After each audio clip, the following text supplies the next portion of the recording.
It is now my honor to introduce Dr. Jeffrey Hansen. He has a pretty long list of accomplishments, so give me a couple of hours. He has a BA degree in psychology from the University of California at Berkeley, an MA and a Ph.D. degrees in clinical psychology from the University of Arkansas. Completed a postdoctorate fellowship in pediatric psychology at Madigan Army Medical Center. Clinical director at Holdfast Recovery, staff psychologist at Madigan Army Medical Center, founder of the Center for Connected Living LLC, extensive clinical expertise in trauma and addiction, author of 4 books and numerous research articles, a frequent speaker in the areas of trauma and addiction. Dr. Hansen, please come on up. Thank you, sir.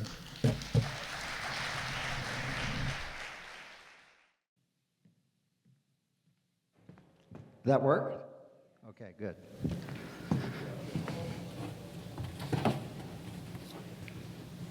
Can we get the slide deck up, please? So it's my honor to be here. What a marvelous introduction with comments about protecting from Andrea, protecting the unborn, and then Quan following up about protecting children. And that's what we're here to do, is protect our children. And it's an honor, Stephen Backus, thank you for organizing this. You're a rock star. I've had the opportunity to get to know Steve. He is obviously, as many of you know, a first responder, firefighter, saves lives, and now he's saving lives behind the scenes, and I have huge respect for you. You are the real deal. So thank you for making this happen. Thank you for having me. So I get in trouble because people have trouble when I hold the mic. I do this. So I mandated that I have one of these head mics. Can you guys hear me okay? All right, good. So let me go back one. So I have to do this. Sorry, I am not, I work in a military hospital. I'm not representing the views of the United States government. I also am not dispensing medical advice. If you have questions about a medical condition, then you must obviously seek a medical practitioner in the area of your concern. I have no conflicts of interest to report. I'm not being compensated for this presentation, although I did have a fantastic lunch thanks to Steve and his wife. So Jack Nicholson, one of my favorite actors in A Few Good Men, decries that we really don't want to know the truth. Can we get that, Kenzie, to play?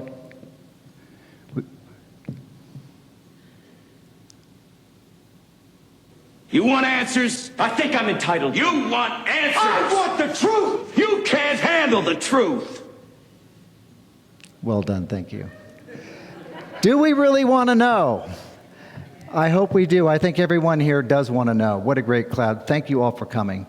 So my plan is to do a bit of a deep dive. We have a lot of slides to cover, and hopefully this will be a little bit more interesting than the 1,000 slides, the Smith's last trip, the boring slides to Europe. I'm going to scream through this at pretty high pace. The good news is that for everyone who registered, you will get a free copy, a digital copy of my book, Digital Enslavement. So it covers most everything in this presentation. And then we'll make a digital copy of the PDF as well. And you also can reach out to me if you have any trouble getting that. You can hunt me down at the end. I'll give you my contact information. So why do we care about the neuroscience of addiction? Why is that important? Well, porn addiction is a plague of our youth, and I would even say it's the plague of all adults as well. You know, about 80% of men are struggling with addiction. I would assume by virtue of the crowd here, that's not the case here, but if the general population, yes, and even 50% of pastors. If we understand the mechanisms of brain addiction, it will tell us how addiction affects the brain's reward system and the neural pathways. This will inform us of treatments and also create preventive strategies. The bulk of my talk is prevention, right? If we get ahead of this, we can prevent it from happening. I would like to ask you, although I want your brains present, I want you also to listen to your heart. There's a new field of medicine called neurocardiology, and great things, great wisdom occurs in the heart. So if you could just kind of slow it down for a minute, turn on your heart, and listen with your heart and the brain, because the heart always gets it right. And if we listen with our heart, if we bring our hearts to this presentation, to this talk this evening, we'll come out with a better way of coming together in a common path. So, in the words of Stephen Arterburn, I don't know of any plague to ever reach into the homes and families all over the world and create as much damage or heartaches than the struggle of lust, affair, pornography, perversion, and sexual addiction. It seems that everywhere I look, it gets worse and worse. The internet exploded the problem, and now cell phones transport pornography more portably than the computer and facilitates affairs with greater accessibility and secrecy. So, these are real cases of mine. I've seen boys as young as 11 attempt to rape 3-year-olds, one of my patients. I've seen normal adolescent sexuality be hijacked and rewritten from something wonderful to something perverse. I've seen teens attempt suicide over the shame and guilt of pornography addiction. I've seen a teen addicted to violent porn savagely attack and attempt to rape a girl he desired. That happened at school. I've seen men go to jail and lose their careers. I've seen countless marriages fail. The total is incalculable, amounting every day. So our youth are in the worst mental crisis that the history has ever known. And we know this instinctively, don't we? And this crisis is undeniable and fully supported by recent research. And one of the culprits is right before us: pornography. Have we been sleeping at the helm? Have we been sleeping at the helm? So look at these statistics. Now, this is from, you guys know Jonathan Haidt? Some of you do. I recommend everyone get this book. It's an amazing book. It's not a really religious perspective. He's actually one of the most prominent social psychologists in the country. And he just put out this book. But he pulls together several research studies from CDC and otherwise. But he postulates that it's really since 2010 that things have fallen apart. Look at that. Teen U.S. suicides for boys up 109%. For girls up 134%. U.S. teens admitted to hospitals for non-fatal self-harm. It used to be that I would hospitalize a child maybe once every 6 months. When I'm actively at Madigan, it's often once a week, and sometimes a few in a day. So girls, 188% increase, boys 48% increase. That is staggering. That is staggering. And anxiety is the sort of the la maladie du jour. Anxiety is in some ways surpassing depression. But look at that in Gen Z. That's the caboose of the kids that are coming out today. Staggering increases. And it's mainly Gen Z, older kids and adults, not so much. Undergraduates diagnosed with mental illness, anxiety, depression. Anxiety's at the top. And look at this. The PISA scores, that's an international score that we use to measure academics across the world to compare countries. We're all getting dumber. We're all learning less.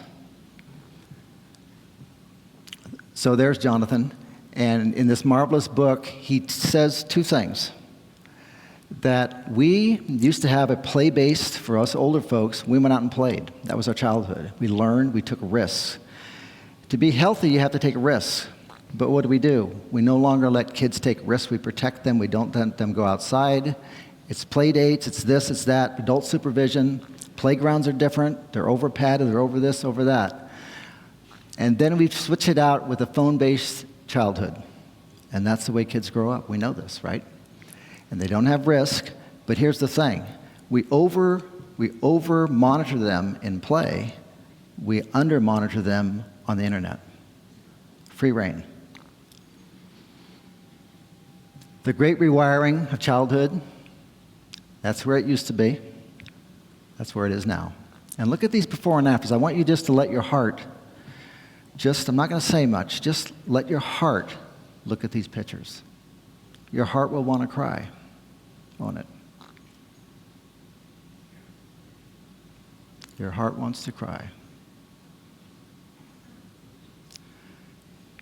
Anybody in that family smiling? No? We no longer experience the real thing. The other becomes an image for me, and I am an image for the other. That's how we live. So, having established that there is indeed a mental health crisis amongst our young, let's turn out our attention to the leading culprit. Pornography and sexual addiction is being served to our youth. By the way, I had a little help with ChatGPT on some of these slides. Isn't it great?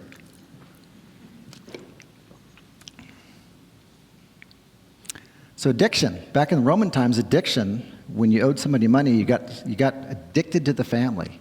You were enslaved to the family. And you had to stay with that family until your fine was paid. And if you couldn't pay it, you were forever enslaved. And so we borrowed that. Basically, we're enslaved not to a family, we're enslaved to habits. Yuval Harari, if you've never read any one book on depression, his book, Lost Connections, is a marvelous book. And you'll get all these books on PowerPoint. I have references on all of them so you can find them. But Lost Connections is an amazing book. But addiction is about bonding. And if you can't do it with people, you do it with a substance. Now, that might be gambling, media, cocaine, cannabis, pornography. You will bond to something because that's our nature. That is what we as human beings do. We want to connect. We are wired for connection. And the problem is we're connecting with the wrong things. So we initially love the addiction. And if anybody struggled with addiction, I had a point where I liked brandy, I have to confess. I was going through a really horrible time. And I love my brandy. But until it starts to take a toll, right? And then you have to answer to other things and other people. And I luckily got off of it. But people will tell you, I work at Whole Fast Recovery. And any addict will tell you that they love their addiction. They love their addiction because it takes them away from pain. Although we love the addiction initially, we become enslaved to it, like that earlier slide. So the 4 C's of addiction. There are various definitions of addiction. People like to say it's a brain disease. I don't believe it's a brain disease. I believe it's a pattern of behaviors, etc., that lead to diseased brain. But it's not really a primary disease. It's more of a secondary disease, and that has implications for how you take responsibility for it. So these core brain, 4 core changes. 1, craving and preoccupation. You crave it. Loss of control. You keep doing the behavior even though your life is falling apart. You have a negative consequences. You stay with it. And then it becomes compulsive in nature. And we'll discuss some of the brain changes that make this understandable. So these are my favorite authors. Jonathan hates that last one that I just showed you. It's very good. I'm not going to play these, but when you get the slide deck, I encourage you to go listen. Take 10 minutes on each of these next 2 slides and listen. This is, in this case, Delafe. He's actually a pastor's son. He did not get into addiction because of trauma. He got into addiction because it was just fun, and it just destroyed his life, and he almost killed himself. Suicide is a final pathway for many people who get enslaved into addiction, especially pornography. This next one, and I found John Deloney by accident. He's a marvelous talk show host, but a college student calls in, and if you listen to this, you won't be able to stop because you get a completely excellent understanding of what he was going through and how it completely destroyed his life as a college student. So let me go first. When I was a young man, back in my day, it was Playboys and whatnot. I grew up in that culture. I took that into my marriage, and a couple years into my marriage, my wife says, "You stop this or we're done." So I'm not taking this, I don't want to shame anyone, but I feel it's only to be authentic. Many of us struggle with addiction. I liked pornography when I was younger. I grew to hate it. And happily, very early as a young man, I was able to get away from it and never return. So, how bad is it really? It's pretty bad. 40 million Americans struggle. 35% of all internet downloads. 35% of all internet downloads in the world today are pornography. It costs about $17 billion annually. 1/3 of porn viewers are women, and actually increasing. Women are catching up. And actually, girls who view addiction get addicted more quickly at younger ages than boys do. We don't really understand why, but they just do. 9 out of 10 boys and 6 out of 10 girls are exposed to pornography before age 18. 90% of teens, 96% 6% of young adults are either encouraging it. What we're seeing here is that the attitudes for pornography are changing. And I shouldn't say everybody, far too many, especially kids and teens, they're very accepting. Their attitudes are changing. So if you at a young age are very accepting, now we have a real problem. I have to keep changing that. It used to be 12, average age of exposure. Then it was 10, now it's 8. And parents in my practice will tell me, well, not my Johnny, and then I see them confidentially, and yes, Johnny's looking at pornography. You may think they're not, but they are. And if they're not exposed at home and you're doing a great job at home, they're getting it at school. And those first shocking images completely jolt the autonomic and the central nervous system. 83% of boys, 57% of girls are exposed to group sex, and then 32%, 18% of girls are exposed to bestiality. That's horrible. And then they're also seeing child porn. And of course, that gets legal ramifications, doesn't it? So let's explore some of the causes of pornography addiction, the impact of trauma and pornography use, and then we'll talk some about the way out of pornography. Is that okay with you guys? So, Ted Roberts, anybody know Ted Roberts? He was a fighter pilot in Vietnam, and then he became a pastor, and then he got his Ph.D. He's an amazing person. He must be pushing 80-something. He founded Pure Desire Ministries, has done so much in the help of pornography addicts. But let's talk for a minute about guilt and shame. Guilt is about what we've done. Shame is about who we are. With guilt, we can always get a fresh start. With shame, we are caught in a noose because the problem stays with us. If you are struggling with porn, or you know someone is, or a child, whatever, never shame. Shame is a very low amplitude emotion. It's very toxic, and excess shame starts to kill the body. I don't want to get into too much of that, but just please never shame. It just makes it worse. So always in love, always in love, always in love. So trauma, sexual addiction, and specifically pornography addiction are often triggered by trauma, but not always by trauma. But we're going to talk about trauma some. Excessive dopamine demands on the dopaminergic pathways and poor self-regulation worsen addiction. We're going to talk about that. And there's a relationship between the brain, the nervous system, and addiction. You guys are going to be all trauma experts by the time I'm done with you. And you'll be dopamine experts, and you're going to know a lot about glutamate, a lot about cortisol, a lot about a lot of things. And there will be an exam at the end, right?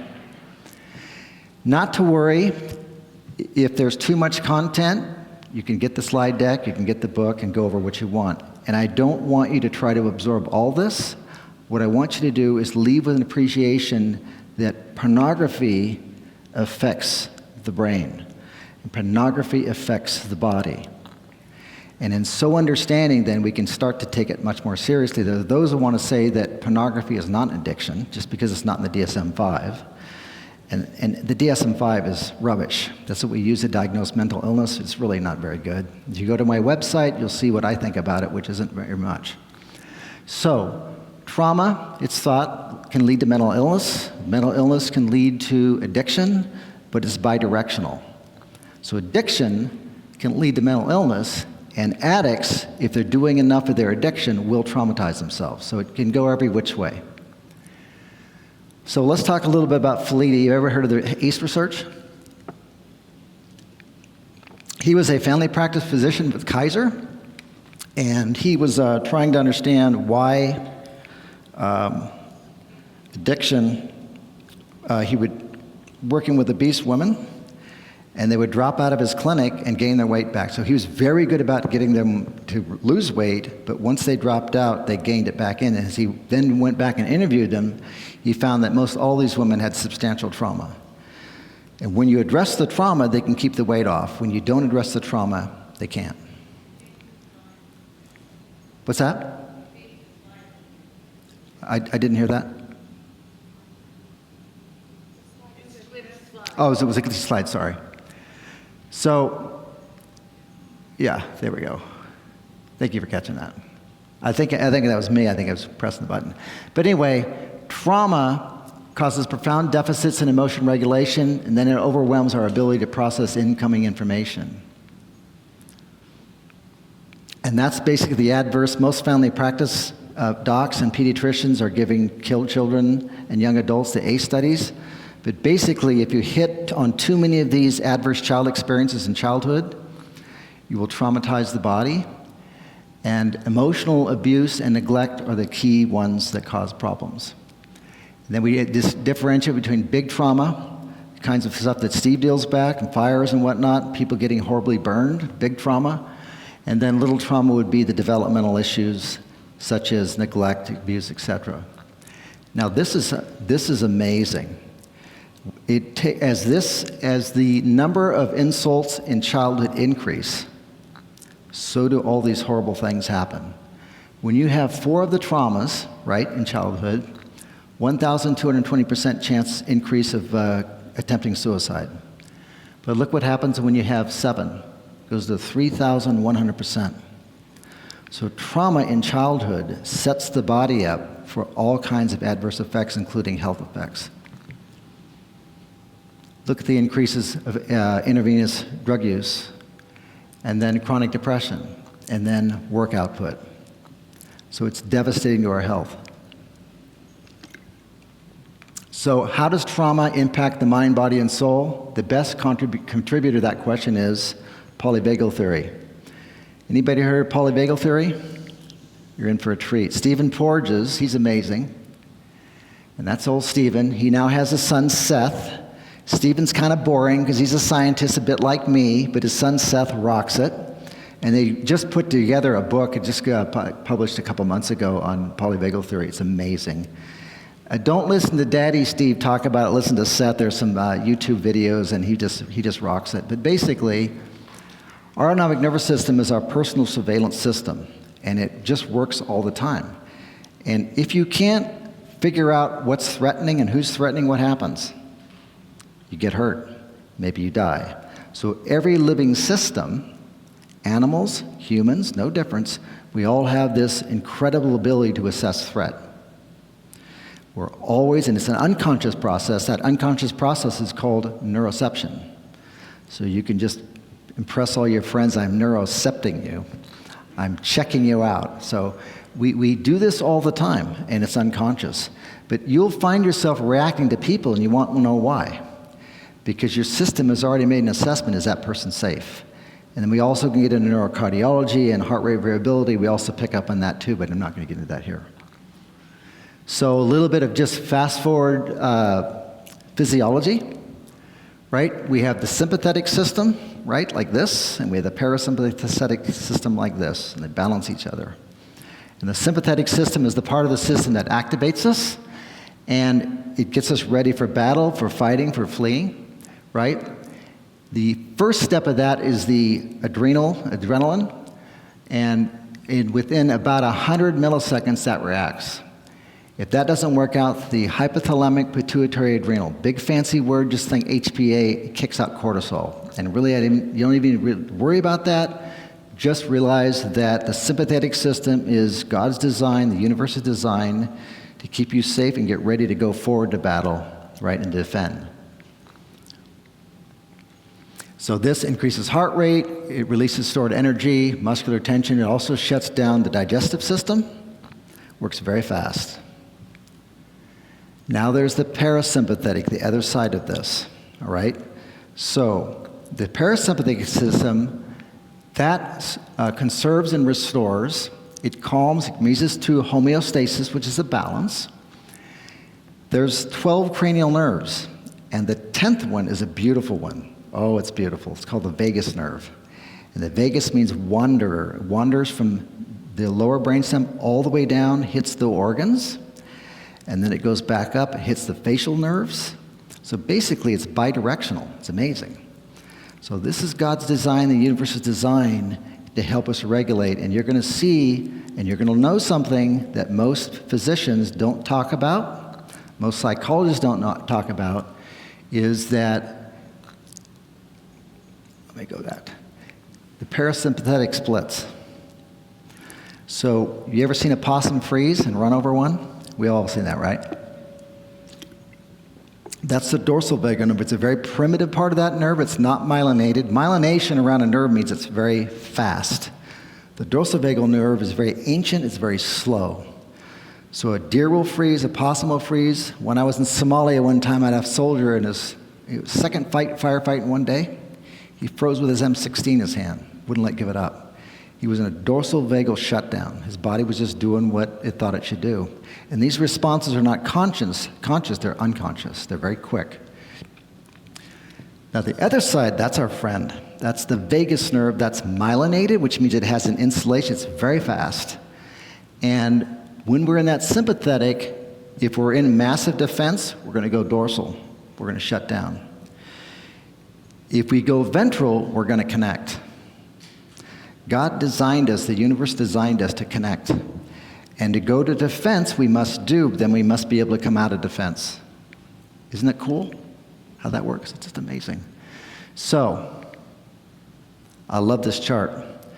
This is developed by Rothschild. There are many models of this chart and how it all puts together, but this is the best one. The green zone, the blue zone, that's where you want to be, that's where you want your kids to be. That's where we live, that's where we restore, that's where we learn. If you take that brain to school, you will learn. But if you've had too much trauma, you're going to live in that activation state, or you're going to live in the shutdown state, or you're going to live in both. Right? So you can associate that with anxiety, rage, terror, panic, all the uppy stuff. This one's all the downy stuff. So you have body states, then you have emotions. Think about that. Body states, because where does trauma store? In the body. Bessel van der Kolk, trauma always stores in the body. And if you can start to understand this, then you can get keys to how to get out of it. Really important to understand it. And when people, I work with a lot of first responders, I work with a lot of vets, combat vets, etc. They get in these states and they're terrified. And when you don't know what's going on with yourself or your children, it's terrifying because your body feels like it betrays you. It's not betraying you, it's doing exactly what it's designed to do. But if you can understand it, it's not terrifying. Now you begin to have a map out of it. Make sense? Okay. So, we need to be able to go to these states, we just don't want to stay in them. When you have a child who's been in these states too long, it wires in. By age 3, it's 70% wired in. Isn't that amazing? By age 6, this is 90% wired in. So it gets really, really fixed. So this is why we need to pay attention to our kids being connected and safe, right? And pornography messes all this up. So you can have trauma, which will mess this up. And then pornography will take you to these states even more. You get the daily double, right? Just additive. So trauma will cause the developing child to live in autonomic defense states, the uppy one and the downy one, right? If you're there for far too much of the time, it just wires in. And then we go to addiction to quell the pain. Bad people do not go to addiction. Morally deprived people do not go to addiction. Hurting people do. Anybody heard of Gabor Mate? Beautiful man, traumatologist, lives in Canada. But he wrote an amazing book. But he said, we don't ask why the addiction, we ask why the pain. And you will not help a person through addiction if you don't go to their pain. Make sense? You will not get a person out of addiction if you don't go to their pain. So trauma is much about the loss of connection to ourselves, to our bodies. Why? Because we're not in the green zone. The green zone, the ventral vagus is firing. We're connected. Trauma takes us out of that. We become alienated to ourselves, to our bodies, to our families, to others, and to the world around us. Without connection, can you heal? Nope. So people get depressed, people go to these trauma states, and they go isolate, they die. They die. They don't get through it. And by the way, you can be living biologically and be dead in other ways. Now I have to say that a lot of people get an addiction just because it's fun. It's not about trauma, it's just fun, and you see a lot of kids going to school, they don't necessarily have trauma, but Freddie shows them some porn and they love it. And they go back and they're just having fun with it. And dopamine starts running and they're off to the races. So how does the brain become addicted to substances or behaviors in the first place? And these guys are marvelous, so you can click on, listen to George Koob and Dr. Kevin McCallie. Kevin McCallie actually used to be a flight surgeon, got addicted after a surgery to Oxycontin or one of those, destroyed his career and went to prison. And now he's in Arizona working in the meadows. He's an amazing man. And it was so open about his story. So he's just an amazing man. I kind of like this slide. I'm just going to let you look at the slide for a while. Isn't that kind of cool? I'm done. See you. No. So the three amigos, dopamine, glutamate, cortisol. Mentioned those earlier, right? Now, dopamine is a really cool chemical. People think that dopamine is the only thing about enjoying things. It's not. Dopamine is about reward salience and moving towards things. Glutamate is about learning, and then we have all the secondary reward mechanisms, and that's going to make more sense to you in a second. So dopamine, specifically how much dopamine, so if you have an activity like porn, so shocks the body, dopamine spikes higher than a kite. And so the more reward salience, the more it spikes dopamine, the more you're likely to get addicted to it. So dopamine, as many of us know, is the feel-good neurotransmitter that's the most critical, important part of the addiction process, but it's not the only story. Now, for you guys who want to be like really smart, right, and just impress people, say, well, dopamine is not just a neurotransmitter, it's a neuromodulator. What's the difference? In the brain, we have neurons. You have a neuron, and you have a synapse, a space, and then you have another neuron. Dopamine travels across that. Neurotransmitters go across that, right? So they fire an axon potential, lets the chemical go across, dopamine, fires the next neuron. Then you have a neural net firing. As a neuromodulator, you get a massive dopamine dump in a big area of the brain. So if it's on a neurotransmitter level, it's fast. Neuromodulator, it's slow, but it lasts forever. So dopamine is a big deal to the brain. And it's not just with seeking reward. Dopamine is implicated in the thinking, moving, sleeping, mood, attention, and motivation. It does a lot. Imagine then, if you have an addiction and you're messing with this neurochemical, you've destroyed your life. You destroyed your life. Did I do it twice again? No, I'm good. Okay. So just a little bit more neuroscience of dopamine. It goes slow in the brain from the BTA to the nucleus accumbens to the prefrontal cortex. That's the path of it. And natural dopamine activities the brain loves. So when we make love, we have intimacy, dopamine rises and it falls beautifully. Then you have oxytocin, some other wonderful chemicals that happen in the brain. But when you spike it unnaturally, you hijack the brain because the brain doesn't know how to deal with that. So the brain's, again, kind of stupid. The mind's wonderful and brilliant, but the brain is a machine. It's tracking how much dopamine's going across. It doesn't care whether it's good or bad, but it goes, okay, a lot of dopamine's running here. This is important. This is a life thing, right? This is a survival thing. So the brain will think dopamine is survival. It thinks dopamine, or it thinks addiction, or porn, whatever, is survival, okay? So the more dopamine, the more it thinks it's survival, and it wires it in. How does it do that?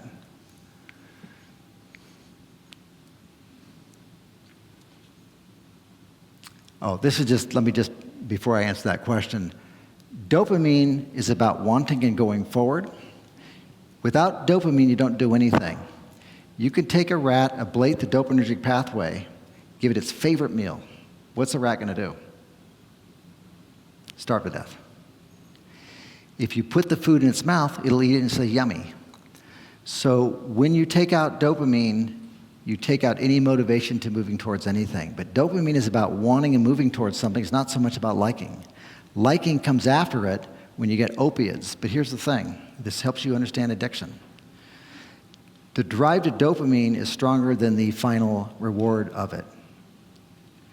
The opiate system is not as strong as the dopamine system. So you're wanting it, but you're not liking it as much. See what a trap that is?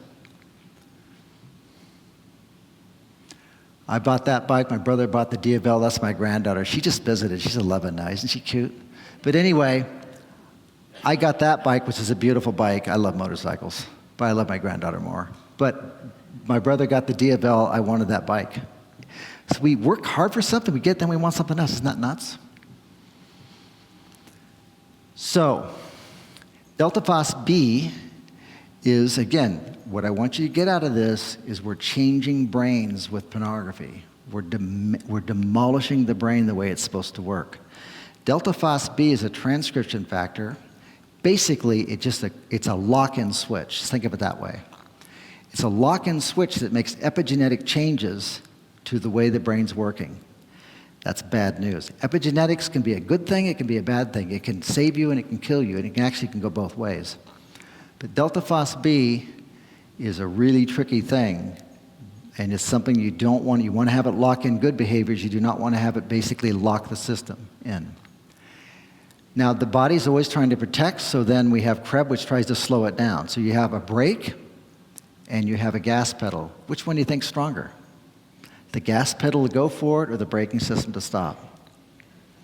It's the gas pedal. So you basically think of a car, and you have two wheels that are rolling, and the other two wheels have brakes. You're just going to go around and around. That's what it's like to be in addiction. You can't stop. So this nicely shows, this is one of my favorite slides because it really shows what happens in the brain. This is normal dopaminergic flow. When we find something we like, and naturally it increases, which is cool, right? And that's not bad. But if you run this too hot, what happens? The brain starts pulling out the receptors, it pulls out channeling, it channels out dopamine, and now you have a deficit state. And in that deficit state, you're doing everything to get back to a high, but you never do. Best you can do is there. So what happens to the child porn addict? What happens to the adult porn addict? When you're in that state, what do you have to do? You have to go to the next highest level of porn. And you never get back to enjoyment. You just get back trying to get back to baseline, so you're basically in a deficit state, which makes the body feel horrible. Just quickly to show you that we need the whole brain to manage behavior. When you run too much addiction, the prefrontal cortex is the don't do it part of the brain. It shuts down. It can't control the impulses and shut it down. So basically we call this hyperfrontality. These are the addicts that I see at Hold Fast Recovery. If you gave them, and I showed them this slide, I said, you guys know, if I gave you your substance of choice right now today, you wouldn't be able to say no. And they said, that's right. Because that part shut down. It takes time for that to heal. So any child, any adult steeped in pornography, eventually hyperfrontality will set in. You cannot say no. You want to say no, but you just can't. You can't inhibit that. So this slide just shows the blue one, dopamine, raises dopamine about 250%, about the same as sex does. But look what happens. It stays up. We don't really know why that is. I mean, you can kind of guess. It's so shocking to the brain and so pleasing in some ways. It just hangs around. If it hangs around, that causes problems with getting over it. So glutamate is the #1 excitatory neurotransmitter in the brain. This is what I want you to get. And now you're making a secondary change, because what does glutamate do? It excites the brain, but it also stamps in memory. It helps you memorize that addiction. So you have dopaminergic channels that have changed, neurotransmitters have changed. Now you have glutamate. So all drugs of abuse and many addiction behaviors affect glutamate, which preserves drug memories. It kind of passes through the hippocampus and the amygdala. Those are important regions of the brain for determining salience and also memory. And then the excess glutamate spills out in the synapse to bind to extrasynaptic glue receptors, changes in synaptic plasticity. Don't worry about all the gobbledygook neuroscience language. You're just changing the way one of the most important neurotransmitters of the brain works. But we're not done with it. It starts to do damage to the brain. So we're going to just look really quick at astrocytes and microglia. Astrocytes, we used to think that glial cells, they're the support cells in the brain. We thought they were just kind of space fillers. No, they're really important. They bring nutrients to the brain, to the cells. And when you start to mess those up, they're not doing it like they should. And especially the microglia, they look at, and they're looking at molecular patterns of pathogens. They're also looking at damaged parts, and they go and munch things up. They're cleaners.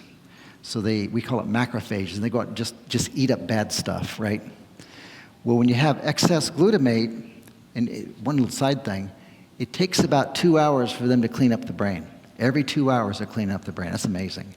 You don't want the brain to not be cleaned up. Otherwise, you got a lot of junk, right? So, when they munch the bad guys up, they're supposed to go off and commit suicide, apoptosis. They blow themselves up, right? When they're overexcited, they don't blow themselves up. They just go around and do more damage, which causes inflammation, causes the brain to be all messed up. So the takeaway here is you don't want to mess up glutamate. You don't want to hypermemorize that addiction because it makes it really hard to get over the cues, right? And cues addiction, what does people in pornography or any other behavioral or substance addiction. Then you also don't want that excess glutamate to start damaging your brain because then it's not going to work for you well, and then you get sick. And the byproduct of this is inflammation is the final pathway to death. We know this because of COVID, right? Inflammation.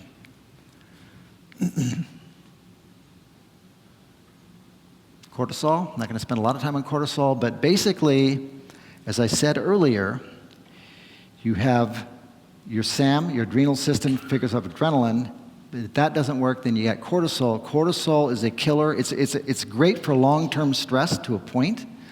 So when Steve Backus is out on a fire, he better have a lot of cortisol, and he better have some left over for the next fire. But if there's a next fire and a next fire and a next fire, now he's got too much cortisol. And cortisol starts to degrade your body. It goes after every organ and will just take you out. So cortisol is great in limitations. When you can't regulate cortisol, what does the brain do? It loses its governing capability, right? So a little bit of stress, you have a little cortisol, a little bit more stress, a little more. It just conserves and shuts down so that it's in a conservation mode, and then when you have any stressor, boom, it goes up. So you're either flat or furious. And people who have dysregulated cortisol, firefighters, police officers, vets that I see, soldiers, they're either flat or they're furious. And they'll just almost not lifting, and they're just completely activated, right? And then we have things like PTSD. So just a word about the HPA axis. Obviously, it hits the hypothalamus, pituitary, and adrenal, but it regulates stress response, mood, digestion, immune system. And when you're under massive cortisol, what happens to the immune system? It shuts off. Now you're prone to disease, right? That's what killed so many people in COVID. We took them to isolation, their immune systems dropped, and then when they got the thing, they died. So a bit about teens, since we're talking about kids. Why are teens so susceptible to addiction in the first place? For those of you who are parents, that should be a Bible on your nightstand to help you understand teens and younger kids. It's an amazing book. But basically, that's probably an infant neuron. That's probably close to my brain. But anyway, as you grow, you get a lot more dendritic connection and connectivity. And this is pretty amazing. When you start off in life, all through childhood, most childhood, you have 200 billion neurons. And when you hit adolescence, you're printing from 200 billion to 100 billion neurons. Isn't that amazing? So think about it. The brain is going, okay, we need to clean things up. Adolescence is a time to have the final growth spurt in the brain. So let's get rid of the stuff we don't need, and that's wiring the stuff we do. It's a way of making it efficient, right? So if you're doing, and this just shows how the, basically you're looking at more white cells, right, or myelinated. But you use it or lose it. So if you're doing stupid things in adolescence, what wires in? Stupid. And if you're not doing math, the brain goes, well, we don't need those circuits, let's get rid of them. So you're wiring in stupid, and you're cutting out smart. Now, hopefully, you're wiring in good stuff, and you're cutting out stupid. But that's not the way it goes for kids that are addicted to pornography. It doesn't go that way. And to succeed in life, you need lots of executive functioning, and that doesn't happen in teens. If you imagine that these kids don't get the critical input of executive functioning, they can't function. So we know that there are about 100 studies that show that pornography harms. Now we're going to just kind of switch gears here. Adding to the damage that pornography does to the brain, it shrinks brains, it slows down working memory, it decreases gray matter, So it's frightening that you don't even have to be addicted to porn, but rather merely using it begins to change the brain, and you thought it was making you dumber. It is. Addictions make you stupid. This is a shocking slide because it shows how when you run any addiction, you have more dendritic connections, pieces. They want to absorb that chemical, that behavior, right? So you're changing the structure of the brain. We don't think this reverts back. Much of the brain, when you recover from the addiction, repairs. This doesn't. So you're always prone and susceptible to relapses. It's one of the hard truths about addiction. So the good is the child brain can learn like nothing else. The brain can prepare more quickly. The bad is the developing brain will wire an addiction faster than the adult. And for every year before 25 that a child or a young adult does that addiction, increases the likelihood by 8% that will be a life addiction. So it really behooves us to ensure that our kids are not getting this addiction in the first place.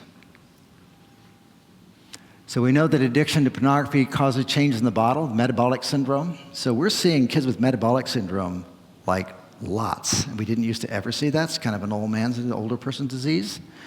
And metabolic system increases risk of diabetes, heart disease, and stroke.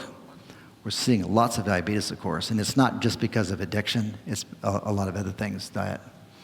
So pornography promotes hyperarousal. It connects the brain typically into that activation that we looked at earlier, right? And then we have blood flow shifts. So as you're stressed, nature doesn't want you to think much. It just wants you to react. You go limbic. So you go from frontal to limbic. That's what's running the show. So addict brains are limbic brains, or lizard brains. They're not using higher order thinking much to manage their life. And manage being a child and going through that when you have to learn. As I mentioned earlier, you don't get the executive function you need. So you also have oxidative stress. We need antioxidants to clean out the brain. You lose that. So again, it just makes a point of having more and more problems. So how are we doing on time? Got about 40 minutes, okay. So my relationship, this is a really just shocking story about a young man, A.N. Turner. It's a marvelous book. My relationship with the internet was not alleviating feelings of loneliness, but was amplifying my loneliness, bringing me to a state of frustrated depression. I felt boxed in, unable to breathe, trapped in an inescapable thought bubble of my own effed up addictive desires. I conditioned myself to need constant stimulation. These are our kids today. These are our kids today. I couldn't read, talk, study, or play the piano. All things that I love, all because it all seemed too slow to one note. So things that used to be pleasurable no longer are.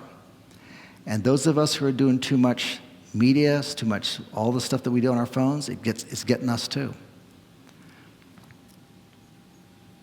So on the surface level, we're the most connected society that's ever walked the planet, but because of all these tweets, 69,000 texts a second, etc., we are the most disconnected society that has ever walked the face of the earth. And remember what I said, if you're not connected, your body starts to degrade. Many, many studies, I'm not going to detail these, show the link of excessive media and depression, and pornography and depression. And I would like, Kenzie, could you show this? Could you start this clip?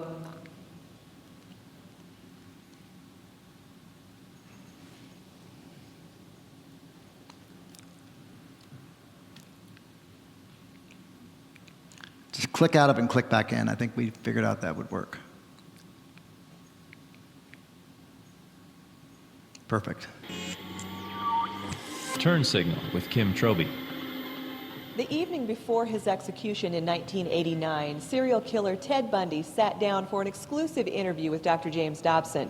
Bundy took responsibility for his actions, but he blamed pornography as a key factor in the killings of at least 35 women and girls. I've lived in prison for a long time now, and I've met a lot of men who were motivated to commit violence just like me. And without exception, every one of them was deeply involved in pornography, without question, without exception. Bundy requested the interview with Dr. Dobson because he had watched him serve on the Attorney General's Commission on Pornography. He trusted the focus That's on good. the family founder to convey his warnings accurately. What a guy, huh? And what scares and appalls me, Dr. Dobson, yeah, you can is click out. when I see what's on cable TV, some of the movies, I mean, some of the violence in the movies that come into homes today was stuff that they wouldn't show in X-rated adult theaters 30 years ago. This stuff... The slasher movies that you're talking about. That stuff is, I'm telling you, from personal experience, the most, that is graphic violence on screen, particularly as it gets into the home to children who may be unattended or unaware that they may be a Ted Bundy who has that vulnerability to that predisposition to be influenced by that kind of behavior, by that kind of movie, that kind of violence. Daniel Weiss with That's focus on good. the family actions. Chilling, isn't it? So the argument that I would make is that not every child is obviously going to become a Ted Bundy, but if you have vulnerabilities, it can make you worse. But his point is that people that really do bad, violent things, pornography is not the key, but is one of the keys. And then we have good old Jeffrey Dahmer, heavy drinking, pornography, and masturbation, admitting that in the U.S. Army he found graphic porn in Germany and spent thousands of dollars on it.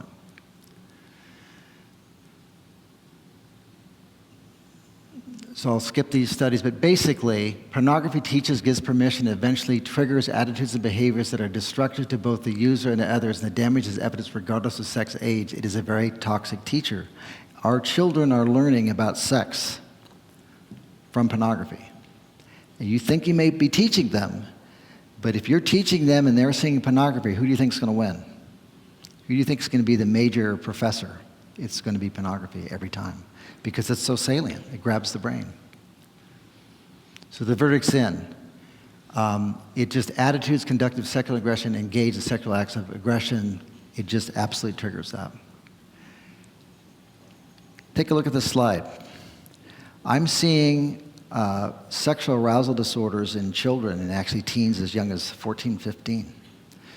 And between 1948 and 2002, the historical rates of ED in men under 40 were constantly around 2 to 3%, and did not go up very much until age 40. However, Gary Wilson found in 2014 at least 6 studies, and anybody who works in this area as much as I do, it's true. It's about 14 to 33%, 14 to 33% in young folks, which constitutes a 1,000% increase. In another Canadian study, this group reported erectile dysfunction at 45%, low sexual desire at 46%, difficulty climaxing at 24%. These kids, some of these teens get to that state and they want to take their lives because they just feel like they're ruined. It's just absolutely terrifying. We know that pornography affects our sexual appetites, and men and boys, they will tell you that when we had, remember that down-regulation slide, the 3 things? They get to that deficit state, they go to the next level. Sometimes a homosexual man will go to heterosexual, a heterosexual will go to homosexual.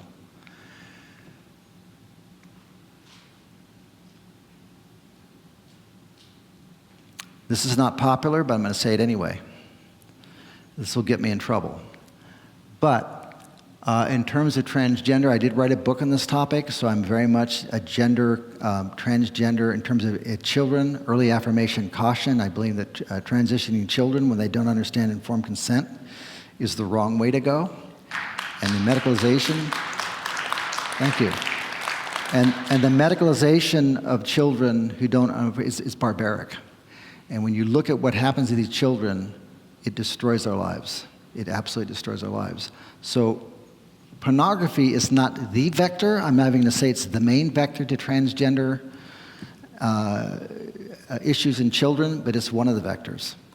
And pornography often exaggerates and distorts gender roles, contributing to confusion about gender identity and expectations among viewers. This is true, and I've seen this. The violence against women depicted in porn may trigger some girls to transition to make or to escape the threat in search of safety by becoming even more male-like. And there's Aaron Brewer was raped brutally as a child. She's an anti-trans for children activist. And she transitioned, or started a transition. She didn't go all the way. She now has children, actually. But she said it's because I was raped. And I didn't want this to happen to me again, so I wanted to be a boy. Not popular. We also know that pornography objectifies women. Interestingly, women who do porn, it also causes them to objectify other women. Isn't that interesting? Basically, women are treated like objects, and one of the reasons why is when you have normal relational connection, intimacy, you get that beautiful chemical, oxytocin. What does oxytocin do? Helps you connect, right? It's designed to help you connect. Well, when you're doing and masturbating to pornography, you don't connect with anything other than maybe yourself or to the computer, whatever you're viewing. So it doesn't complete anything beautiful at all. It just leaves you feeling very empty. So it does affect the soul. I don't think bad souls get into pornography, but I think pornography does affect our souls, so to speak. It affects us on a spiritual level. It distorts human dignity. It impacts spiritual growth. It affected meditation and prayer. So I just wanted to just think, again, in terms of shame and guilt. Bad people don't get into porn, but porn helps you become a less than good person. Okay, this is going to get me in trouble, but I'm going to do this anyway. Steve and I debated whether I should do this.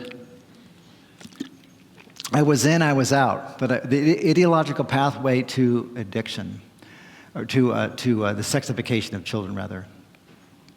Good old Karl Marx, right? We all know about Karl Marx. Well, for Marx, the fundamental human problem was comprised of two things. You had the oppressed, right, and the oppressor. We're all into that today. And it was all economic. You had the bourgeoisie, the ruling class, and then you had the proletariat, which were the working class.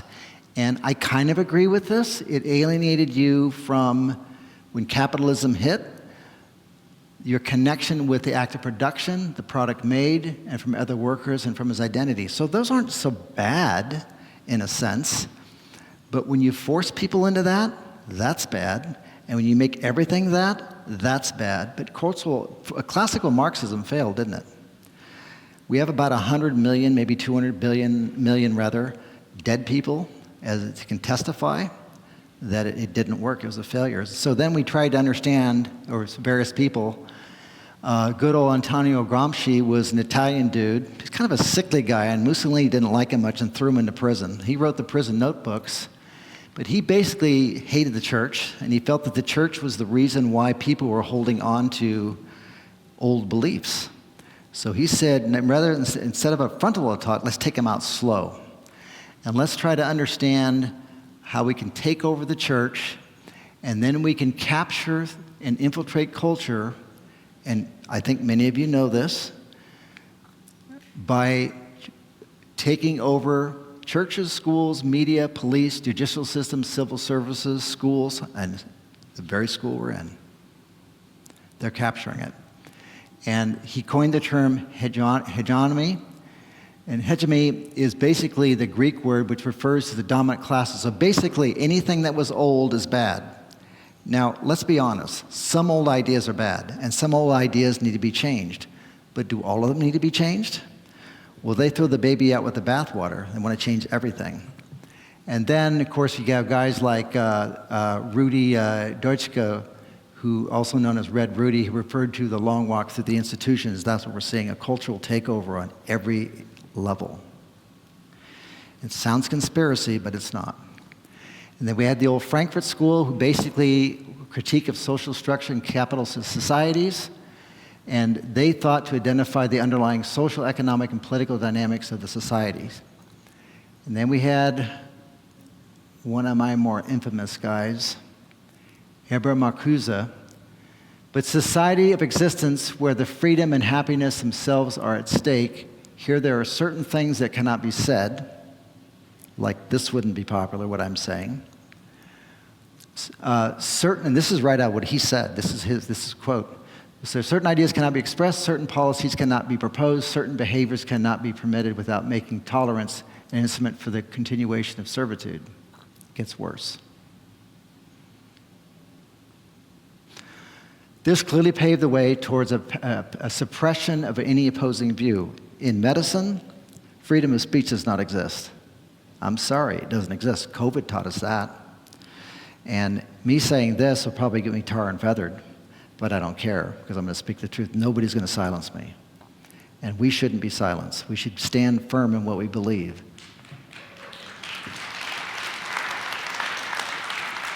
So Marcuse helped pave the way to lay the foundation for the left suppression of opposing views in his classic treatise in 1965, Repressive Tolerance. The essential argument, according to Marcuse, is that because the existing system is tolerant by the left standards, true tolerance requires suppression of ideas and movements from the right, his words, not mine, and acceptance of any of those on the left. That's where we're at. That's where we're at. This last that is probably going to be in the most trouble, because this is where the real, I'm saying, I won't say the word. Anyway, I won't say it. But queer theory began in the 1990s, but it goes way back to people like Michel Foucault. And you talk to anybody from university, they worship the ground Foucault walked on. He's a French freak. And I used to live in Switzerland. My mother's Swiss, but I love that part of the country, but I don't like Foucault. And he was a genius, but he was an evil genius. And the story behind him is he loved to have sex with boys, and a lot of people came out in Tunisia as young as 11. He died of AIDS. Good riddance. But he went on to, where is he? There he is. So, French philosopher, he challenged anything heteronormative. So think about it. Heterosexual, whatever, is bad, right? Like, I'm not a male, I'm a cis male. So we have these labels to sort of pejoratively the normal. So he believed that all norms are bad. So again, some norms are bad, some sexual norms are bad, and some need to be changed, but not all. So this is the problem with these progressives, is that everything, it's all one or the other. And shockingly, Foucault went on to advocate and sign a petition in the French Parliament arguing for the abolition of all legislation regarding the age of consent or the effective legalization of pedophilia. That's a fact. They tried to throw it out, but it's not just that you think it's just over there. Check this honey out. Now, Judith Butler, people love, she's from my alma mater, still there. But Judith, I'm not going to read the second paragraph, because if you read it, you don't understand it. She's the queen of gibberish. She makes no sense. And so you kind of go, what are you saying? But if you really dig deep enough, she is for intergenerational sex, the adoption outside of marriage, and also oppose the legal restrictions against interfamilial sexual abuse. I'm sorry, it's true. So, the pathway to sexification of children has been nicely paved, and we need to be aware of this. We need to fight this. Create a new ideology that, under the cloak of making us all equal, forces us to accept that ideology as defined by the man defining that ideology, and if you refuse, you are destroyed, even killed. That's classical Marxism. Pure and simple. Appreciate that the new way of thinking, in order to more fully take root, must change every aspect of a different culture by capturing the institutions. That's hegemony per Antonio Gramsci. And there are other people in here too, but I'm just keeping this simple. Disrespect and criticize every foundational cultural tradition or mores, that's critical theory, as promulgated by the Frankfurt School. And then finally, turn upside down common sense sexual behavior and legitimate the perverse. That is queer theory. Queer theory has nothing to do about being gay. Queer theory has everything to do about capturing our children and destabilizing them, and then the schools can take over and continue that identification. And they talk about drag queen family hour. That's a lie, because they really are against family. And they like to see it's a wolf in sheep's clothing. And we should not be putting up with it. We should not be allowing this.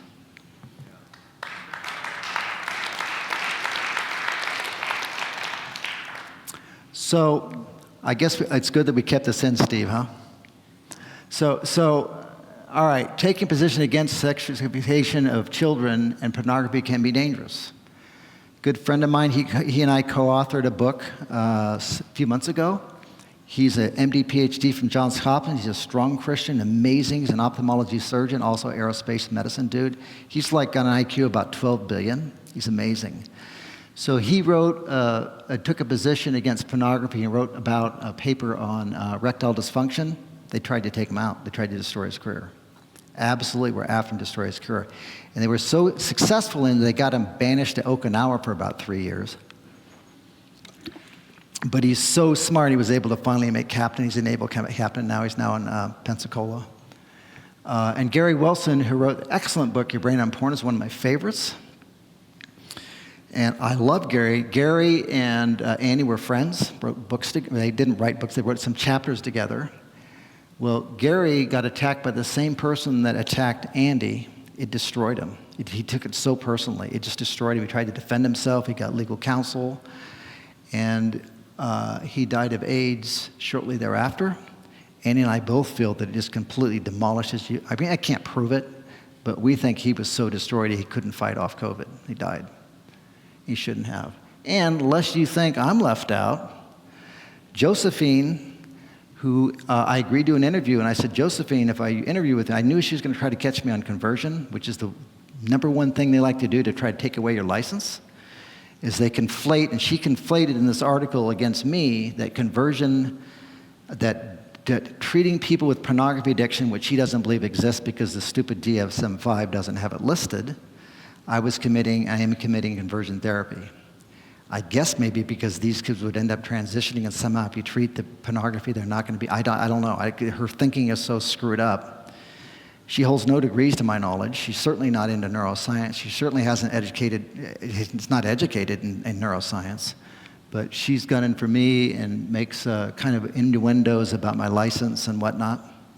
So I'm in a crosshairs. We'll see where that goes. So the way out.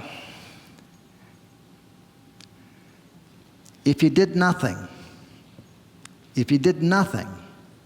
these 4 things. Do these 4 things. Jonathan Haidt.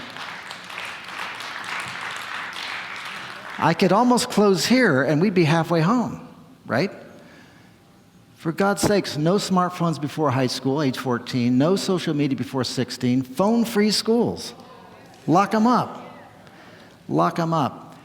And much more, going back to those earlier slides, we don't have play. Get kids playing again, right? And then make schools porn-free by keeping porn out of school libraries. For Pete's sake. I mean, that's common sense, isn't it? It's common sense.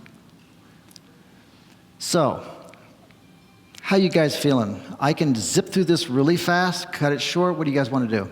Keep going for a few more minutes? Yeah. So we'll go for a few more minutes, then we'll end it. And the good news is that what I don't cover, you're going to be able to just take a look at it yourself. If you leave with what you've gotten from now, I'm happy. But there are ways through this and way out of this. Going back to Johan Hari, actually I wrote him a letter, and he wrote me back. And I'm just a fan of Johan Hari. But basically, healthy living has got to be the foundation. Healthy, connected living.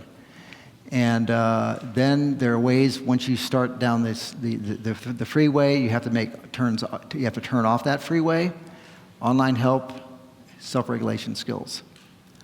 So, just to zip through this, in Johan's book, he covered 8 areas of disconnection. If you have any one of those, you can become massively depressed. He was a young man. He was a half Swiss like me. He was very depressed in his childhood. Went on about a 3-year study around the world because he had lots of money, very successful journalist at the UA, came up with 8 points. If you want your child to be free of pornography or any other addiction or be healthy, if you want us to be healthy, you have to be connected in meaningful work, in meaningful people. You have to have good social connections. So work would be like being successful at school, being successful at home. We need to be productive in doing things, and you don't get participation trophies. You actually have to do it. So people, and this is about that vagus nerve that we have designed in us. Without that vagus nerve firing, we're neurologically very, very at risk. And when you're lonely, cortisol levels go through the roof. You have a 2 to 3 times more likelihood of dying if you're lonely. Check this out. Air pollution, 5% increase. Obesity, 20% increase in dying early. Look at loneliness, 45% increase. And that's why old people die. They get isolated and they die. Core values. When by families, I think that as families, I'm sure that the exception would be here, but we don't talk enough about our values. We don't talk enough about what we believe in. Kids will, I ask, well, what do mommy and daddy believe in? What are your values? They don't know. You need to teach kids values. Trauma we covered. The only comment I want to make here is, in order to have self-respect, you have to do something. And yes, we want to love our kids unconditionally no matter what, but you have to accomplish something to feel good about yourself. We lie to kids and say, good, I like the way you're breathing. That does not make them feel good. It makes them feel worse, because now they can't trust you that you're telling them the truth. You're telling them they're wonderful when they did something horrible. You always should say you love them, of course. You never withhold love.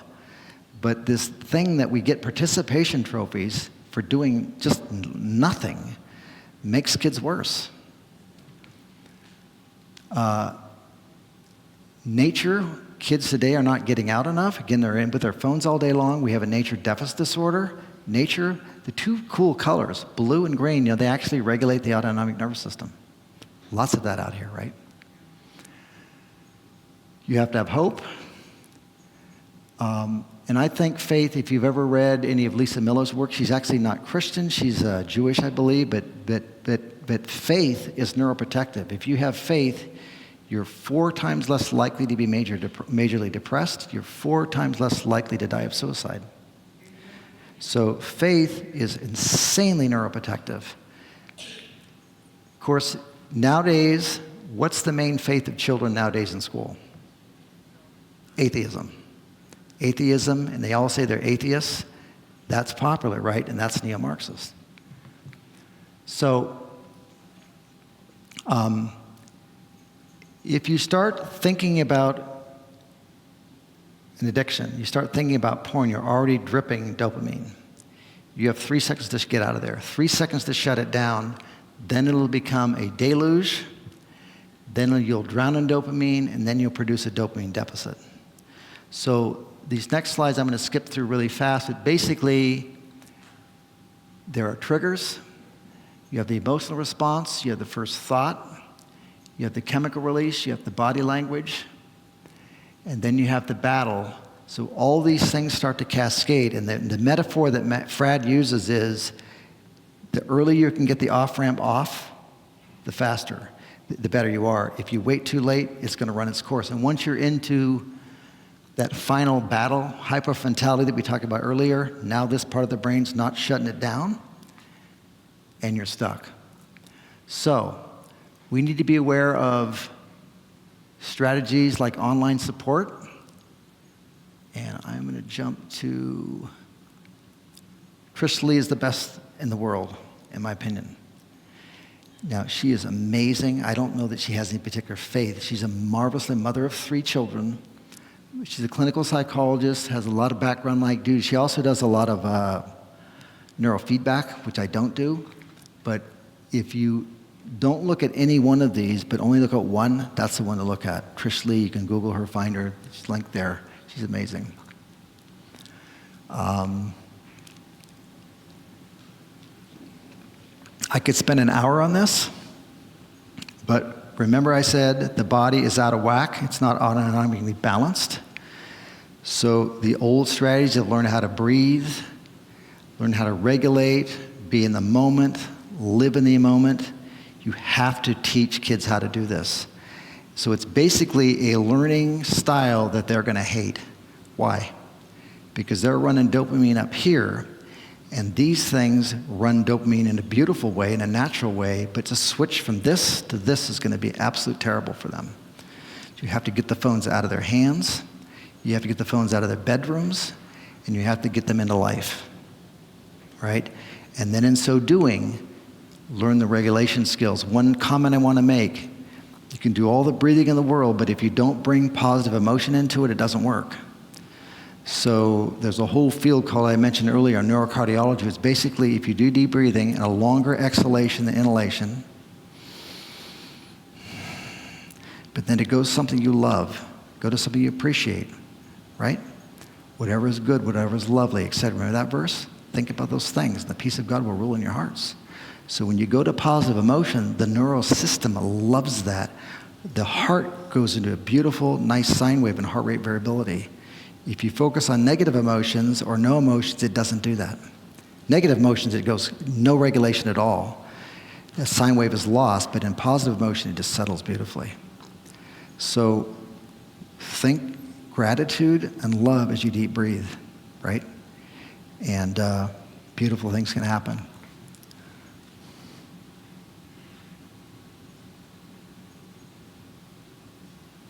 And lastly, as I alluded to earlier, you cannot get out of addiction, you cannot get your children out of addiction unless you're connected with them.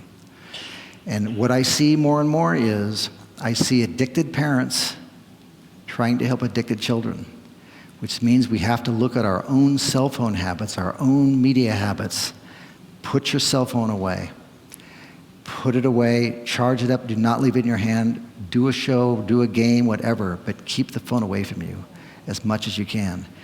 An addicted parent will never help an addicted child. And let's face it, we're all a little addicted to these things. Come on, we all are.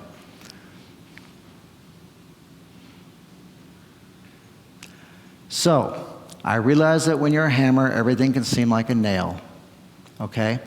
So, being a clinical psychologist, I've seen the worst of the worst. I've seen lives destroyed. But the elephant in the room and its evasion must not be ignored. I urge you to save your own mind, body, and soul. If you are not afflicted with this plague, please reach out and help someone else.